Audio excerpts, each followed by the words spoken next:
All right, good morning, everybody. I'd like to welcome you to our regularly scheduled City Council work session for Monday, June 2nd. We do invite public members to attend our meetings. However, we do not accept public comment during this time. And we will move right into our first item, our 2025 water supply outlook, and this is City Engineer Scott Murphy. Thank you, Mr. Mayor. So no action items associated with this. This is just an update we do every spring to give you a feel for how a lot of times we look at water supply and runoff. Runoff isn't really an issue this year, so we won't spend a lot of time there. No flooding potential or anything like that. So I'll focus my time here on the water supply side of things. Once I get my number entered here.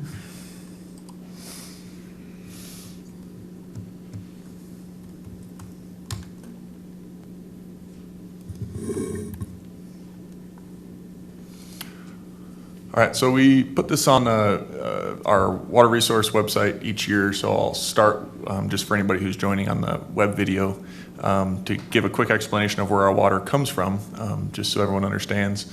So this figure here included in the packet is the kind of overall water system from Project 7's website. So the water we actually physically drink comes from the Gunnison River via the Gunnison Tunnel through the Gunnison Tunnel South Canal that feeds into Fairview Reservoir, which goes into the Project 7 water treatment plant. So as you're going east of town, you see the tanks there on your way towards Black Canyon. That is the Project 7 water treatment plant. They call it Project 7 because it serves 7 different entities. There's a cooperation between 7 different entities. So on this map here, you see the different water districts for Olathe, Tri-County, Chipeta, Delta, City of Montrose here in the red right in the middle.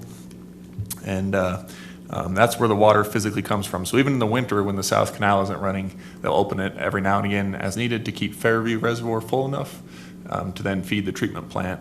And then obviously during the summer, it just comes directly off of the canal, which is running full time during the summer. Our water resources themselves are held in Ridgway. So as part of the Dallas Creek project where they built Ridgway Reservoir, they allocated a portion of its storage to municipal and industrial. Of that, we have 10,000 acre feet. Of that 10,000, we use about 4. So we have plenty to spare, plenty to grow. And we don't physically take the water from Ridgway though at this time. You know, they're looking at the second treatment plant, which would take some off of there for the system. But at this point, we don't physically use any water from Ridgway. And so the deal is we allow that water to be used for irrigation because there's portions of the Uncompahgre Valley water user system that can't be irrigated upstream of where the South Canal dumps into the Uncompahgre River. So on this figure here, it shows the Gunnison Tunnel, South Canal dumps into Ridgway Reservoir dumps into the Uncompahgre near Kelowna. Between Kelowna and Ridgway Dam, those areas hydraulically they can't get the water to go uphill. You know, all irrigation systems generally mainline runs on gravity, and so they use water out of Ridgway to irrigate those crops upstream of the South Canal, and then whatever water is used can be exchanged for water that they give us out of the Gunnison system through an administrative exchange with the state. So that's where so we watch Ridgway, we watch them all closely because they're all important, but we watch Ridgway really close just when we start thinking about if there are shortages or cuts, because that's ultimately where our water is allocated, so we need to make sure that it's healthy to make sure we have enough to then exchange for Gunnison water. Any questions on that before I move on to the next slide? No, I have a question. In the left-hand column, what do the numbers mean? Under each entity name, there's a number. What do the numbers mean? No idea. I don't know if those are, this is from Tri-County, or Project 7's. I can't even make them out necessarily. No, they're different too. If you can see there's slight differences. Yeah, it's a less than 6-digit number. type. So definitely not allocation or anything because the allocations are in the. Okay. It's an excellent question. Next time I see Project 7, I'll ask them because I'm curious too. Thank you. Okay, so you hear a lot about the drought monitor, so that's kind of focused on soil moisture, ag-centered, what we expect as far as conditions. You can see a pretty significant depletion in the drought within our quadrant of the state. So on the top right there is this time in 2024 compared to this time in 2025. Red is bad, So you can see we are very abnormally dry in that regard. Snowpack was about average-ish, but that's up in the mountains, without precipitation, without the monsoon setting up. You start seeing the soil moistures drop, and these maps get redder and redder. Not uncommon for us to be in this condition. This has been pretty typical, actually, for the last decade or so. It's every year at some point there's quite a bit of red on this map. One of the representatives of the water users had said that the snowpack in the San Juan Basin was about 35% of normal. Is that number accurate? Depends on the day you look at it. So we'll get into that as far as overall runoff is looking okay. It melted off, and I'll show you the charts here in a minute, but it melted off early. So if you go, for a typical on this date, when you start looking later in the season, you can get to where you're, 10% of normal or something, but it's just because all of that water ran off earlier. So those determinations really totally depend on the day. A good metric to look at is snowpack at peak. So, it typically peaks in April and then starts melting off, and what that is of normal. And I'll show you those here for the, let me skip a slide and we can speak to that. So this is the snowtail groups for what feeds into Ridgway. So these look at all the various snowtail sites, which are the ones that measure soil or snow water equivalent at those sites, because a foot of snow isn't always an inch of water. Sometimes it varies. And so those make a kind of a composite of what's up there, and that's what they use for their forecasting. That's in the high mountain above Ridgway. And so the dotted line is the median, and so we were pretty dang close to average. So we kind of had a great start, slowed down, but when you get to that April peak, you can see we were just about there, but it came off quite a bit earlier. We're seeing that almost every year. It seems like it's generally trending to that the runoff occurs earlier and faster, which can mean more for the reservoirs, but it means less soil moisture and things soaking into the ground, which then can hurt you the next year. A lot of that's dependent on obviously temperature, but dust storms play into that as well. So if you get a big dust event coming off of half of Utah blowing into the mountains here, and then that can make it melt a lot faster. And I think they had a couple of those this year that made some pretty dark layers in there, which then absorb more heat and run off faster. Had 12 inches of rain last week. We're fixing to have maybe a good one this afternoon, so we'll see. But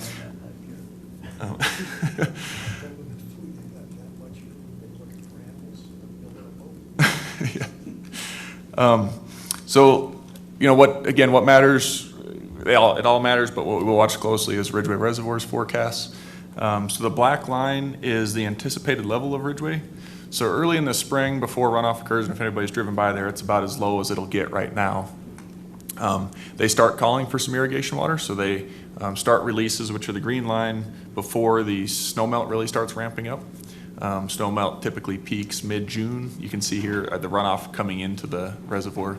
And so while you're doing that, the reservoir is dropping, which, two purposes, obviously to serve early season crops, but to make room for the big runoff, because then when you get the big runoff and you get a big snow on a rain event, which happened last year, if you remember, Ridgway actually spilled. They were pretty close. They got snowed, a big rainstorm that came and really put it over the top pretty quickly.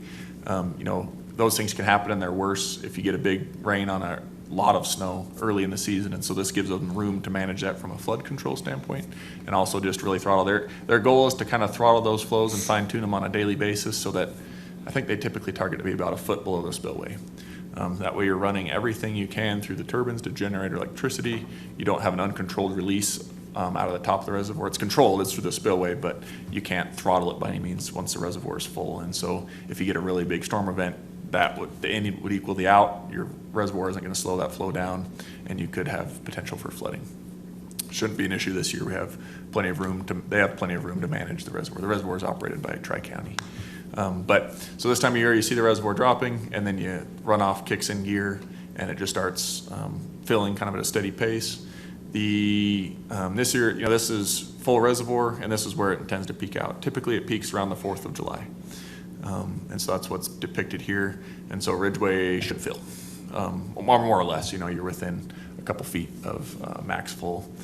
They update these forecasts pretty routinely. Those come from the Bureau of Reclamation, who is, kind of a stakeholder, and I think technically owns the dam or leases a dam, or, all the various agreements between Tri-County and the Bureau. But, so good news for us. So that means, Ridgeway is healthy. This is pretty typical. So Ridgeway is a relatively small reservoir compared to a relatively large basin. It does have challenging years where it doesn't fill, but this year doesn't appear to be one of those. So our average snowpack is producing a typical fill, and it started out pretty healthy. So nothing here that causes us concern or would drive us to say, we need to do mandatory restrictions or anything of that sort. We have water to spare. Conservation obviously is important, and I'll go into that more here, but nothing of concern that we're seeing at this point for Ridgeway. Any questions on Ridgeway before I move on to the bigger system? So the more problematic of them for anybody. Let me talk about Blue Mesa, and then I'll talk about the Colorado. So Blue Mesa, the Bureau releases a 24-month study every month, and so I take the most recent of those and plot that here. And so what you can see, you get the spring peaks. So Blue Mesa similarly will peak around late June, early July, and looking to be about the same cycle as we had last year. So the solid blue is historic. So that's measured values throughout the year last year. They actually forecasted higher, bless you. Last year ended up a little lower. Don't know why, but the numbers here are the percent full. So Blue Mesa last year got about 75% full at its peak spring peak, and then just generally draws down throughout the year as irrigation demands. The inflows taper off, and then you have irrigation demands that pull from the reservoir, and bottoms out here kind of at its typical winter value, which is kind of what they target. And then they stay around there throughout the winter, and then spring comes along and it kicks off again. So you can see these are all pretty identical shaped curves. So looks like this year will be about the same as last year, and decent. Forecast to 80% full. That's great. We don't. Blue Mesa is also similarly relatively easy to fill, but we had some really bad years, 2 or 3 years ago that really taxed the system and taxed, anybody who fishes out there. Was a little sad, but it's getting better and it's staying better. They're changing the way the Bureau operates those systems. They had those emergency flushes they put down into Powell. A lot of it didn't make it to Powell, and so they're kind of figuring out the best way to operate those systems. And in doing so, it's keeping it higher, keeping the water stored higher. So for anybody who likes fishing, should be a pretty decent year. Any questions on Blue Mesa? I share this with all my fishing friends. They get pretty excited about it. So the larger Colorado system, maybe I'll skip a slide here and go to this graphic here. So this came from a presentation at the Gunnison Basin Water Table 2 weeks ago. And the overall Colorado system, so you hear a lot about Lake Powell. Lake Powell's scary low, remains to be scary low. It's at about 33% full. You get a certain level at Lake Powell, you worry about power generation and the ability to even convey the flow needed for downstream through the outlet works, because the more head on the reservoir, the more you can push through those pipes. You hit a point where you can't even push enough water through that system to get it to meet the obligations downstream. For anybody who's been following the news, a lot of back and forth and figuring out how to divvy up the shortage on the system. Within the larger Colorado River Basin, which starts with us up here in Colorado, but includes 7 states and Mexico, the system is and remains over-allocated. So they're using more than the system is providing. It's like your bank account. When you do that, the balance drops, and so the balance on the reservoirs continues to drop. And there's deadlines that are come and gone, hoping to come to agreement, and they're very challenging. People's livelihoods are at stake. Yeah. So is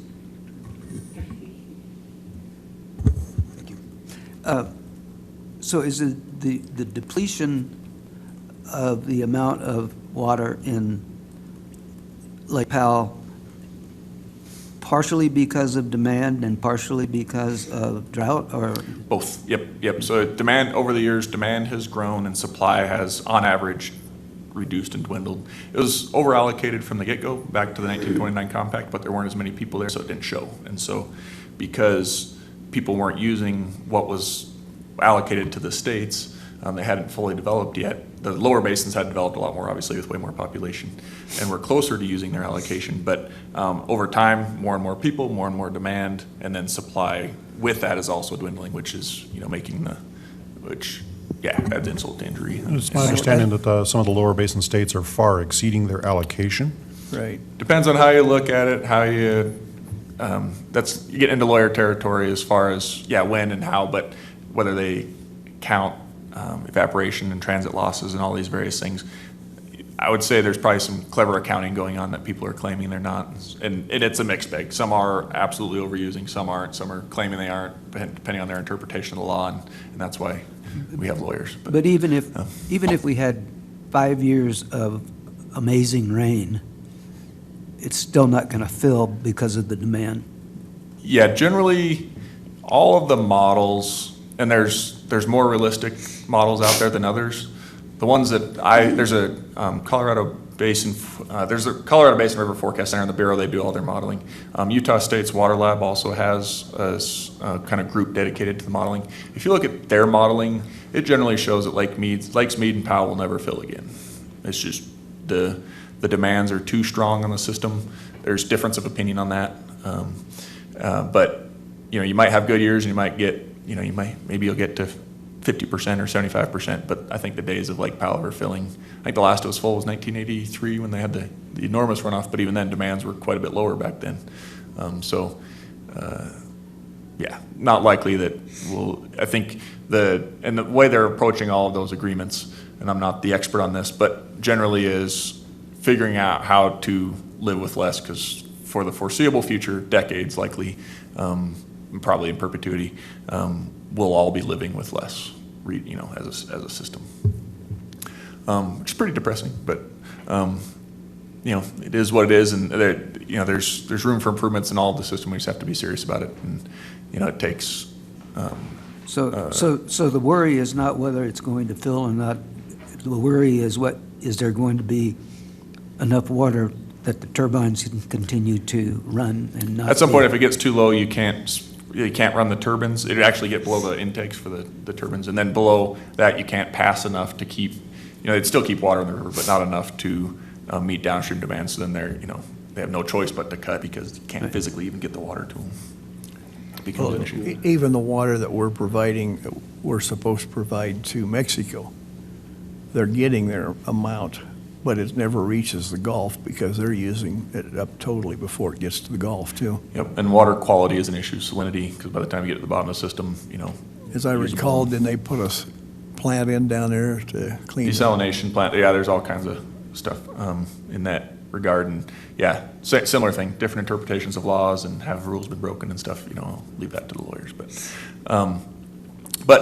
the takeaway is like Flaming Gorge is doing pretty good. These kind of buckets are relative to their size. So the huge storage, obviously, for our upper basin is Lake Powell, and it's hurting. You have decent storage in these upstream buckets, but they're a little smaller. Flaming Gorge is it's bigger than Blue Mesa, but obviously or quite a bit smaller than Lake Powell. And so overall, the system is when you add them all together, it's 66% full, which there's been worse years. But it absolutely is the need to come to agreement and figure out how we're going to collectively as a 7 basin states to live with less is now, and it's knocking at our door. And we're hopeful they get there. It's going to be, the most likely outcome is you'll see shared, upper basins saying, obviously would love if all the shortages were borne by the lower basin, which is they claim is overused. They say we're entitled to this. All cuts should come from the upper basin. The upper basin says we've lived within our means. You haven't. All of these back and forth, and we'll see. We'll see how it turns out, and hopefully we get a framework that works and is equitable for all the states, and if anything, shares in the pain, because we all have a role to play in this. I kind of just bring this up because, it's kind of interesting what we're seeing in town here is we're definitely seeing a pattern away from wall-to-wall turf in front of houses. Financially, that's not making sense for a lot of people just given the cost of water, but culturally we're seeing a change as well, that We actually look at water usage in new subdivisions versus old, and they're quite a bit more efficient. You see a lot less just turf and water waste on those things. There's state regulations that have come into play, and even more coming down the pipe that'll affect allowable turf and things of that sort, both commercial and residential. So there's a lot more to come on that for us to kind of be stewards and do our part. So even though we have good allocations and enough to serve, like I said, we're using about 40% of our water resources, and Ridgeway fills relatively easy. I don't see cuts coming for the city of Montrose that they would mandate from the Bureau of Reclamation. Anything's possible, and we'll cross that bridge if we need to. But for the most part, regardless of the amount of water we have, we do need to be good stewards of it. And so, with our water resource planning, we're trying to, work with development community as those come to not have. There's state laws that govern it, but also just working with them to try and make sure we don't have pointless turf, non-functional turf, I think is what they call it. That's really just for decoration. But isn't there I don't know if trade-off is the right word, but the less turf you have and the more gravel and rock and all, you have a commensurate rise in energy costs. Certainly. That Yep. offsets some of what you're curing when you. Everything in water is a trade-off across the board, yeah. And that's one of them. Urban core temperature increases because of the lack Yep. of green. And I think if Bill were here, he'd make sure that we all know we're not proposing any regulatory changes. We're not requiring anything different. No, I think no, Scott's no. talking about, just the philosophy of it. But we're certainly not requiring people to put in less. We're not changing our codes, anything like that right now until we're absolutely required to by the state, which is for another couple of years. Well, the first round on commercial is this January. I'm sorry, I was thinking yeah. residential. Yeah, so the Thank you, residential is Scott. the later. Yep. But there are state stuff coming. So we'll, and again, trying to find that balance point and be good stewards, but also recognizing the trade-offs and making our code, and maintaining a degree of beauty in town. So those are all balance points that we strive for and work for. But being stewards, but also with our systems, efficient irrigation on our parks, looking as we do projects, rights of way, getting rid of non-essential turf and rights of way and things to make sure we're doing our part, which all that takes money too. You can't just, landscaping is very expensive. So, that won't happen overnight, but it's something we're trending towards as well. The last graphic here is the projection for Lake Powell. So this is most likely, or they usually hit the green line or below. These are kind of the forecast scenarios going out into the next 2 years. From their models, the blue is the probable maximum, the red is the probable minimum. Like I said, they usually trend between those red and green lines. But you get a little bump in Lake Powell this year, but it's not much. And then, you get out a year, their forecasts, they kind of just go on historical averages, so they don't mean too much. But looking at this year, with all of this year's runoff, I think the inflow volume, which is really the number that really matters, I think is about 50 to 60% of normal, going off memory. But you see here, this is the black historic line. It doesn't even get to where it was. And so each year that peak is trending a little lower each time, which again is just the overall depletion of that system. And so, it'll be interesting. It's, our CWCB is the lead agency that's working on the negotiations. She's doing great. And, we're well represented and, got the right people on the job. So we'll see how it turns out. Because I think within this next year, I think we would see, because the guidelines are the interim operational guidelines, I think is what they're renewing. And at that point, you kind of get new criteria on when mandatory cuts start coming into play. So hopefully that'll be ironed out by the next time we talk about this next year. So. Well, it's kind of interesting when you look at Arizona, Phoenix, Tucson corridor down through there, the growth that they're getting. It's fairly evident people aren't looking at what their resource may or may not come to. Yeah, I remember asking my water resource professor, do they ever say, sorry, we're out of water? And they haven't yet. We'll see if that time will come. They're allowing development where they really shouldn't. Yeah, and there's some cases where it's kind of falling apart. There's neighborhoods that have been cut off because they were second tier and stuff like that. Right. So it's starting to become more serious and more tangible. Well, one of the things I know that Phoenix has done is all of their wastewater is being reprocessed and then it's being pumped back into the aquifer down there. Yep. Yeah, because they're having groundwater mining and subsidence and the aquifers are compressing that they can't get refilled. You know, they have some challenges. We're pretty lucky up here high in the watershed. We're desert, but, you know, we have a lot of water around us. But again, we all need to be good stewards of it.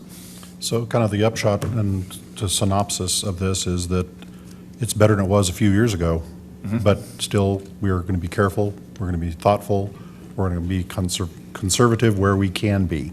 Yep. But there's no imminent changes coming for us. Everything looks pretty standard. Excellent summary. Yep. And I think Perfect. that's long-term, not short-term. Oh, all those, the water loss isn't a long-term problem. It's going to be forever and ever. We're going to be dealing with this for the next 50 years. Oh, yeah, so. no, it's not, I don't think it'll get better. Yeah, it's Yeah, something we but- need to all be cognizant All right, of. well, are there any other questions for Mr. Murphy? Thanks. I'll just save it. I'll save my question. Is your mic on? I'll save my question for general discussion because it actually has to do with the parks and the watering. Okay, sounds good. Okay. All right, moving on. Thank you, sir. The Blackjack Addition annexation, and William Reese. All right, thank you. Good morning, City Council. I will attempt to pull up my presentation here.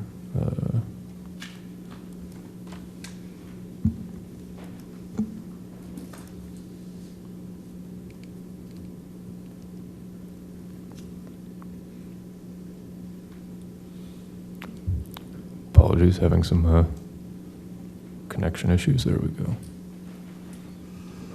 I think I got it.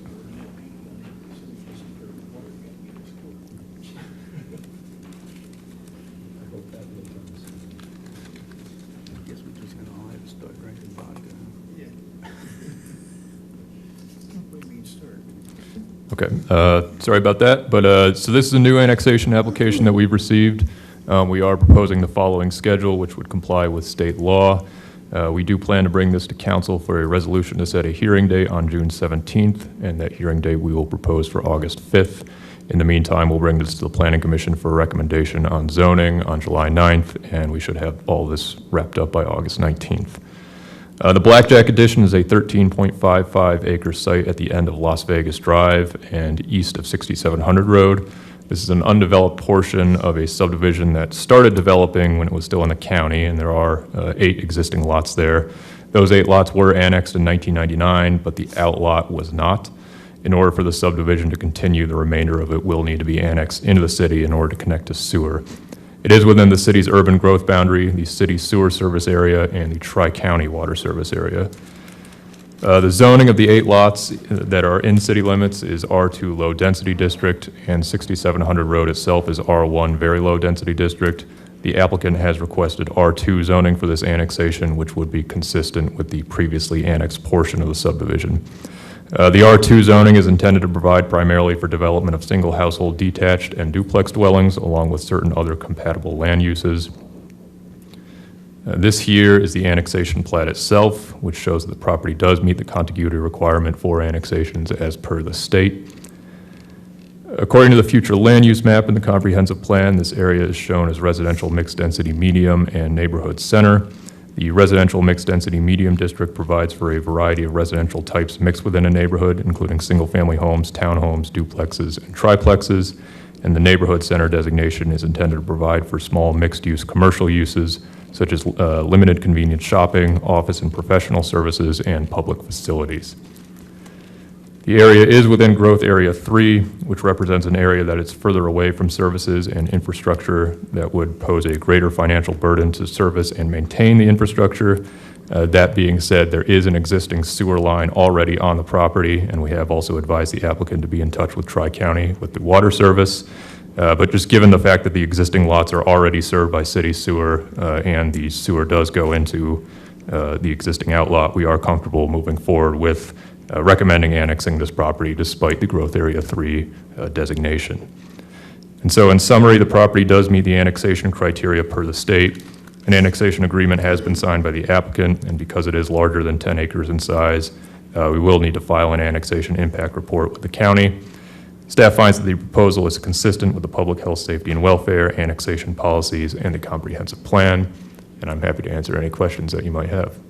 So you said that the water is provided by Tri-County? Correct. Are there any other questions for Mr. Reese? Yeah, on that Tri-County situation, we've had problems with them out in this area before. And I think we've had to put pipelines in to help offset that. Are we going to run into one of those situations again? Talk about fire flow?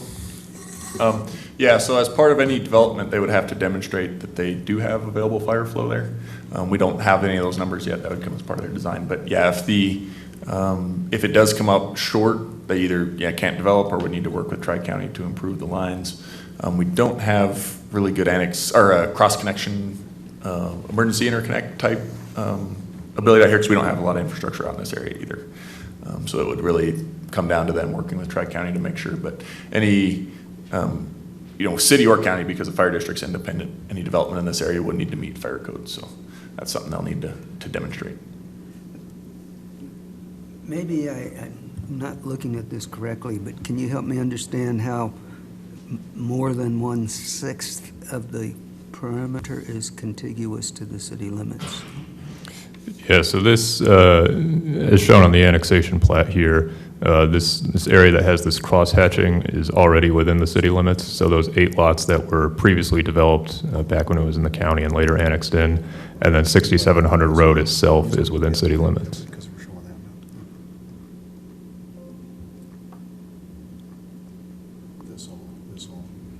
Oh, yes, gotcha. Okay, sorry.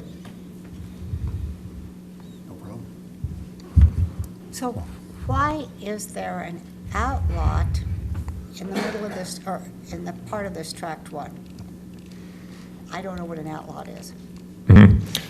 Yeah, so that was created as part of that original subdivision. There were 2 filings. I'm not sure which filing it was created with, but one of the filings from that original subdivision created that outlot. That portion was never annexed. Again, that was before it was in city limits, so before 1999, I think early 90s, late 80s. I don't remember the exact year. But the outlot itself, Scott, was that for drainage? That was a sewer lift station up there. But I don't know exactly. There's one in that corner, but I think that's larger than that. So I don't know exactly the history there, but nonetheless, I think it would all get squared away as we get deeper into the development process. But so it's okay to have an outlot in the middle of the tract, or not in the middle, but part of the tract? Yeah, because when they subdivide, they could move boundary lines, clean up, reserve what would be needed for whatever their design ultimately becomes, and then either move or eliminate as appropriate. And did I hear you correctly? It's already on an existing city sewer? Yeah, so the 8 lots that already exist, there is a sewer line that runs down Las Vegas Drive, and it actually does end in this tract 1 that's not in the city limits yet. And so there is already sewer on the property itself, but in order to actually connect and create future residential lots, it would need to annex into the city limits. Okay, I was just curious because there's been other areas where the city has been putting sewer lines out to accommodate some of the development, and I'm not sure that, because this is so far out, that it's necessarily the responsibility of the city to provide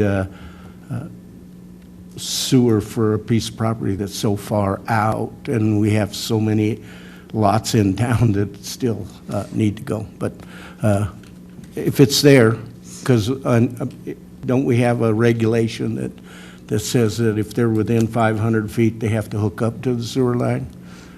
Yeah, it's 400, and there is some nuance to that, but with any future development, the applicant and the developer would need to put in additional sewer line in order to accommodate any future development. So, if and when this does move forward, there would be future sewer lines put in by the applicant. Okay, I was just concerned about the health and safety, so thank you. Thank you. Any other questions for Mr. Reese? Thanks, Will. All right, moving on. Our final item on our discussion items is the Axon Taser 10 bundle purchase request from Chief Hall. Good morning, City Council. Come before you today to request purchase authorization for the new Axon Taser 10 bundle. There'll actually be 65 tasers that we are requesting to purchase. They've actually already been delivered, and so now we are requesting an authority to reimburse Axon. The total cost would be $59,147.40. This authorization also includes the purchase of access to Axon's taser training material, which we have several police officers in our agency that are certified to train on the taser and the new Axon Taser 10. There are some significant upgrades to this taser that I'd just like to point out, both to council and to our public. This is the latest generation of the taser. It is significantly upgraded in the fact that there are multiple, up to 10 cartridges now that essentially are housed within the taser. Prior versions of the taser that our officers utilized, we were only able to use one and then sometimes two cartridges that were in the taser at any given time. So they've significantly redesigned the taser, and if you can see in the picture there on the right-hand side, that black magazine and then the steel probe that's lying next to it, that is essentially one cartridge. The taser is also significantly increased in the distance that it can now be deployed. It used to be, it was around an average of 21 feet. It's now about 45 feet, which is quite significant. And they are extremely accurate, as I've been through the training that's required to deploy these. So this is a item that was already budgeted in 2025 under our lease agreement payments, and now I'm coming to you all to request purchasing authority. As you said, this has already been budgeted, so this is just signing off the paperwork. And It is. because it is time sensitive, that you're going to be bringing this to us tomorrow night as well? No, Or is it it's gonna be 2 time weeks? sensitive, but it's not time sensitive enough that we can't just put it on our regular agenda item unless I that. think it's on it, isn't it? Oh, did it? Okay. Yeah, we got it My on the mistake. agenda. It's on the agenda. We got it on the agenda for tomorrow Well, night. then so. it's time sensitive enough, we'll get it on there tomorrow night. So, short answer, why, yes, it is. Excellent. And he'll be Are ready these the to ones you present. test on the mayor? That's not usually how it goes, but since Jim Scheid is here, if you want a demonstration, we might be able to set one up. It's really nice of you, Mr. Glasswell. It's really nice of you to volunteer to be the test dummy for that. I appreciate that. All right. Any other questions on the Axon? Blaine, what happens to the old ones? We send them back. Yeah, we send them back. The ones that we were using previously are about 2 generations behind, but there are always departments out there, as long as Axon still services them, that usually will be able to use them through Axon. That's one of the nice things about doing the lease program like this, is it gives us that opportunity to get the most current, modern technology. It does. And I really think it's exciting that the fact you can put multiple charges in the same magazine, where before, as you say, if you expended the charge and it didn't deploy correctly, or Correct. you were stuck.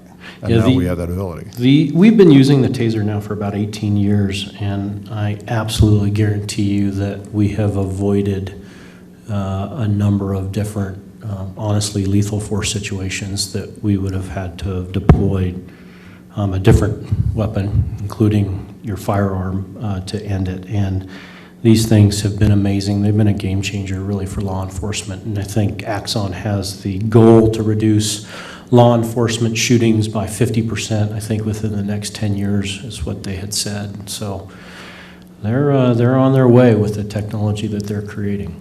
Excellent. Didn't at one time you guys have to shoot part of the We training? did. Initially, when the TASER first came out, you had to essentially have a full called it a 5-second ride. It is the worst thing in the world to ever have to go through. But quickly that changed. And so now you don't have to do that, but you do have to show proficiency and accuracy in deploying it. And so we shoot it at essentially a target from about 45 feet away. Excellent. Any other questions? Nope. All right, thank you, and we'll look forward to seeing this tomorrow night. Thank you. All right, thank you. Now moving on to general city council discussion. I've been receiving a few comments concerning the condition of our parks, about how they look really bad, lack of watering, but yet the golf course looks really green and wonderful, but yet the parks around the Lions Park and a few of those from the neighbors saying that they look pretty bad and that they were curious as to the reason for it. I just heard him say we were only at 40% of our allotment, using it for the water. And I was just curious if we truly have a lack of water, that they're not doing it. No. Are we having problems? If we are, it'd be kind of nice if we'd make a notice, because unfortunately they referred me to a Facebook, and I looked it up, and there was a lot of not so good comments about the way the city's maintaining our parks. You'll see that on Facebook about everything, so. Well, That is something that we had received that comment from, and we'd received an actual question from a citizen, and we did refer it to him, and actually Jim has a good answer for that. Sure, I can speak to that some. So we don't have any reduction in water availability, whether it be irrigation or our systems that are on domestic water. So it's not a water resource availability. We're at 100% of what we would normally be. And this is our startup for every year we go through, and we are dedicating 100% of park staff to irrigation startup right now, and other things that they do actively in the spring. But it often takes us at least the month of May, even into the month of June, to get our irrigation systems going. So we're actually a little bit ahead of schedule compared to last year anyway, as far as getting everything turned on. I think some of the impacts we're seeing where some of the parks are looking drier is mostly from the dry winter that we had. So last year we didn't notice it as much because we had a really wet winter, and we're able to kind of get into that springtime, getting irrigation systems going on without things turning brown. They're not dying, but there are a few areas that are brown in color, and we're actively getting systems on. I think even as far as of this week, we should have our main park systems on now. We still have quite a few landscape irrigation systems to get started, but I think into June and even in July, by the time we would be having all of those landscapes turned on. But actively, I think even this week, we should be getting the park systems that don't have irrigation issues. That's something else we're chasing right now, and we typically do every spring. As you turn on an irrigation system, you find those issues and those breaks and things like that. And our staff is 100% dedicated to it and working on that right now. So there's no shortage of water. Just I would say our kind of a typical spring process of startup. May I just add one thing, because as the irrigation systems get turned on is also when people then start noticing sprinklers that are spraying onto sidewalks or spraying their fence. And so a reminder that when citizens share that information with us, a great thing for them to use is the C-Click Fix app, because then even if it's after hours on the weekend, our staff will get that note and will be able to give attention to it right away. And it's especially important because we don't have enough staff to drive around and look at every sprinkler all the time. So it's really great having that feedback from citizens to help us know when something is going wrong like that. Yep. Any other council comments? I was just going to ask how we're doing on the Main Street work, how we're coming along with that. The year of Main Street. Generally, about the same kind of trajectory as last time we talked. So they're finishing up the last concrete pour on the south side of West Main is today, west of Grand. Then they've already moved to the north side, so they're going to start right near Main and Grand and work their way west. So you see some removals there. That one will be a little slower because there's a couple car wash entrance and the bike shop there that they'll kind of have to do half the time. And so you'll see similar kind of pace working down. As they work down west, they're going to continue landscaping and working their way east on the south side and just kind of following behind. Once they get everything buttoned up on the west side of Grand, they'll then jump to the east side of Grand, but that's probably about a month out or so. On the water line front, they're starting to work on this, or they have kind of two crews split up. One's working on the storm line, so if you saw that at Mesa, they'll be getting those trench plates out hopefully here today where they do a temporary patch. So all the patching you see, a lot of them are temporary until they come in with the proper equipment and are done kind of making all the mess. They'll come through and clean up all those patches. You'll see some concrete work starting on Mesa now. You'll see some storm work going on Pythian, and then they'll continue to work on water services and kind of bringing that system online block by block. The new main line has been disinfected and has passed, but they'll work to pressure test and bring all those utilities over kind of block by block. So that'll be ongoing. The big thing they're looking at now is 4th of July. It's written in their contract they have to be completely off, completely buttoned up by the 4th. So they'll still be working on services past the 4th of July, but should see no impact as far as the parade and all that coming up. Well, down on the north side toward the west part of it, that narrow sidewalk down there is extremely narrow. Are we having to go over onto private property No, so on that one, it's a combination of bringing the curb line out, because the on-street parking, there's an on-street parking shoulder. So we're taking a portion of that, keeping enough room for a bike lane and actually future road widening if necessary, if you need to reconfigure the lanes. But with the curb line coming out, there's still a little bit of room for landscaping. And then the walk on that side is a little smaller. On the south side, the walk that went in is 8. On the north side, it'll be 6 feet wide. But there were portions of the right-of-way that weren't claimed because of the slope, so they actually stopped the sidewalk earlier. We're able to go in and put in kind of a thickened edge retaining wall style along there, so they're using every inch of the right-of-way possible. So between the little bit of parking we're able to gain and then reclaiming the right-of-way, that's enough to get the width there and go to the 6 foot. How we doing on the east part of the main street going out of town and up from Townsend going east? So from Townsend East will be the storm and water line work continuing there. And that's the part that they'll kind of be working one area, so like the Mesa storm will be wrapping up, and then they'll go on to the Pythian storm, and then the water line will be block by block working on services, but should be mostly after the storm is the most invasive, pretty just isolated impacts as they work their way down after that. So we're already transitioning pretty well over into staff reports. So as far as the overlay, what's our projected, since we seem to be doing really well on schedule for the overlay? That'll probably be late summer still. So there's quite a bit of, with the side street work going on some rebuilds and all of the concrete work that'll take place between that and the, demands on the concrete contractor. Once they start on the roundabout and things, it'll slow down, that progress will slow down a little bit. So it's not definitive yet, but if I had to guess, it'd probably be September. Likely, early September. Pretty much on track with what we had already. Which is about what we were planning on. Yeah, it'd kind of be the last thing to put a bow on it when it's all said and done. One of the things we might make sure the contractors staying on top of are the metal plates or I noticed this weekend one of them had slid to the east and was leaving the ditch in the.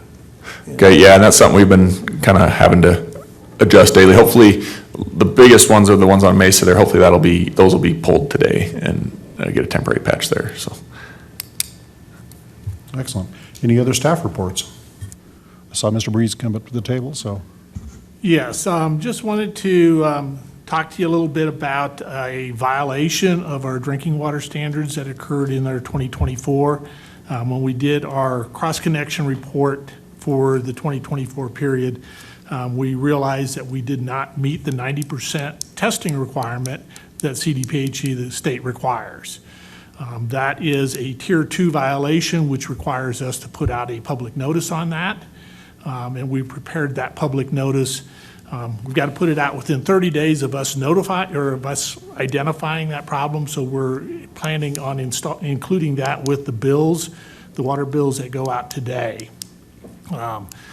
It's one of those that there's no specific emergency or safety or water quality that's been impacted. It's simply that we did not meet the 90% testing of the backflow preventers that are out there in the system. So our water quality is still excellent, it's still as good as ever, it's just that we weren't testing as frequently as we needed to be testing. Well, it's not even that we weren't testing. We require the customers to test their backflow preventers. And so we send out notices and require annual testing on these devices. We didn't get the response and compliance with that. So we're going to be stepping up enforcement requirements to ensure that customers are aware of this and that customers actually do the testing of the devices that they're responsible for. What is the enforcement action? And that's part of what we're working with legal on. I believe our recourse is termination of water service to that customer. A lot of these backflow preventers are on commercial lawn irrigation systems, which sometimes creates some challenges as far as turning them. We can disconnect them in October and they don't really care until the next spring. But there's also ones that are inside commercial businesses and stuff. So our goal is to work with the customers and to get them into compliance without having to shut water off, simply by them understanding the importance of the testing of these devices and then getting them done. And are there any financial penalties?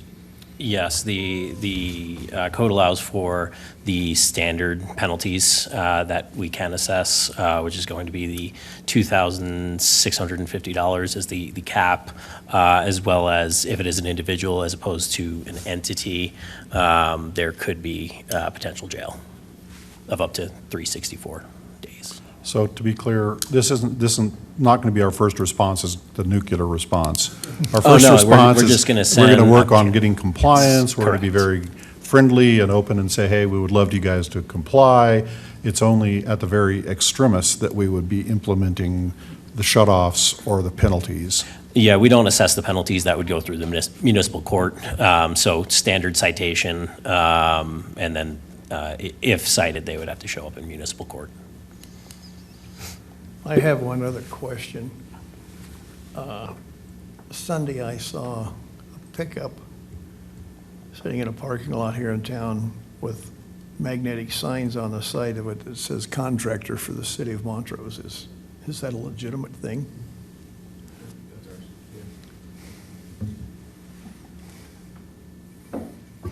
Yeah, so this is a contractor we use primarily picking up, they're maintaining our restrooms and also picking up trash cans. So you may see them out in the park system, and it's a contractor. So we asked them, instead of running their regular work trucks with no markings on them, we asked them to put a magnetic logo on their vehicle so that people knew that they were working for the city. And probably where you'll see them most is collecting the trash cans. That's probably the one, they'll be traveling around quite a lot doing that. So that's a relatively new service, a new contracted service. We started this year, and it's helped a lot in making our staff more available for other park activities. So yeah, that is a janitorial contractor working for us. Does the city have a list of certified backflow preventer testers so that people that, say, some of the residents know that there are somebody out there that can test it? Because not all plumbing companies do backflow preventions. And a lot of people, you have to have special equipment to do that, and you have to be certified. Yeah, with all of the notices, all the letters that we send out, we include a list of all of the certified testers that are doing work in the area. Thank you. I'd like to comment about the Public Works Expo that you had. I thought that was amazing. And I didn't get to be the little kid that got to get in things and make the backhoe work and do all of that. I saw equipment that I didn't know the city owned. I was impressed. I didn't realize we had a backfill trash truck. And so was A explained new to me one. why? Yeah, we have a rear packer. We've had a rear packer for long time, and that one though is brand new. Actually, we just picked it up. I think the day before the expo. So yeah, a brand new one. Yeah. The kids really seemed to like it. There was a lot of kids there again, and got to pull levers on everything. So it seemed like everybody had a good time, and we served a lot of hot dogs. So all around good event again. I really liked the venue, because when we went down there and we were watching the number of cars driving by, because having it there at Rotary Park, the number of cars driving by, and you'd see people looking actually to try to figure out what was going on. Some of them pulled in and just to find out what was happening. Yeah. Which was a great exposure. So I thought it was really fun. Yeah, I agree. Yeah, we may do a similar approach next year to park or something. This year we were trying to, we coordinated with the last day of school and trying to time it where students were getting out of school on their last day, right when we were starting the event. And we may do something similar next year. We haven't planned it yet, but likely in a park or a similar way next year. Excellent. Any other staff reports? Yes, sir. So I wanted to give City Council an update on the Methodist Church situation, understanding that there is still pending prosecution for multiple code enforcement violations. But last week, there were 3 members of the Methodist Church assigned by their current church board to investigate options to clean the quad up and stop allowing camping in the quad and around really the church on their private property. I think the impetus for this, at least as they told us in meeting with them, was that it got out of control, and in accordance with what they had, I guess, envisioned this thing to be. In one instance, they had about 15 people dropped off from a van at any one given time, and then the van sped off into the night. I know that there were, I would say, entities around the United States that were actually calling the church, asking what the process was for dropping off unhoused individuals there at the church. So it got out of hand. We met with them, and it was a great meeting, honestly. They were very receptive to some of our suggestions as far as how to properly and effectively and reasonably clean the situation up. They actually hung no trespassing signs at our request, and also they had their own essentially illegal camping signs that they hung, trying to give the individuals there reasonable notice. They had created tenancy in that case, and so we would not have been able to enforce our trespassing ordinances post May 31st, which was the date that they assigned to have volunteers there to start cleaning the quad out. My understanding is that it went very well and everyone left voluntarily. I won't use the screen here, but this is a picture of the quad now as it stands. And so this is amazing, honestly, for our downtown business owners in that area and our citizens using downtown, and what this situation turned into from multiple different levels. And so I just wanted to give council an update. The church currently today is working well with the police department, and we hope that continues. So. Are we finding any problems showing up other locations for the people who left there? Yeah, there are, some places, of course, our parks. We do have a park operation that's scheduled, I think, for next week to, start that summertime patrol situation or increase patrols to help keep the fires and things like that ultimately are caused as a result of the illegal camping.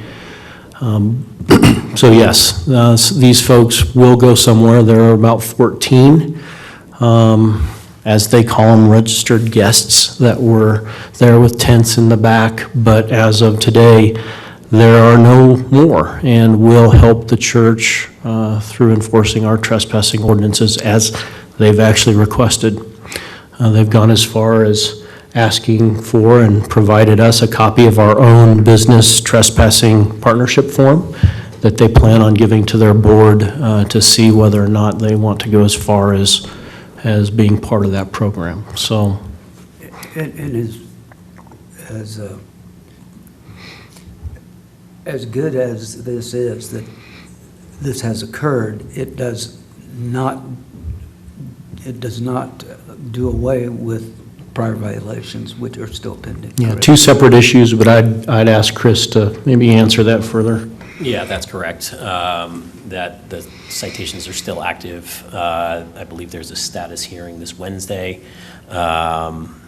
Where it goes from there, we will see.